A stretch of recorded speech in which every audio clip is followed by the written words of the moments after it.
مجھے تو ایک دفعہ میرے بڑے بھائی سے چماٹ پڑا تھا, مجھے ہمیشہ یاد رہے. چھوٹا بچہ تھا, واش روم گیا, پانی بہایا تھا, لیکن واش روم میں لوگ پانی بہانے کا مطلب کیا ہوتا ہے کہ کہیں دور تک بھی اثرات نظر نہ آئے اس کے.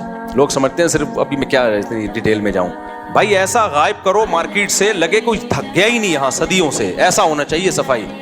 تو میں نے اس طرح صفائی نہیں ہوئی تھی. مجھے یاد ہے میں باہر نکلا, میرے بڑے بھائی گئے اور واپس آ کے مجھے یوں کر کے کمر پہ ایک دبا کے پٹاخ کر کے ایک ٹریڈ مارک جو ہے نا انہوں نے چھاپ دیا.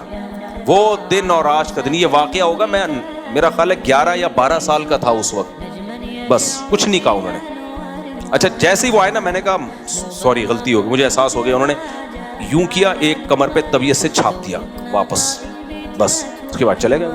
وہ دن آج کا دن مجھے اس عمل سے اتنی شدید نفرت ہے, کوئی واش روم میں جائے اور اپنے کچھ بھی نشانات چھوڑ کے آ جائے, بہت غلاظت ہے یار.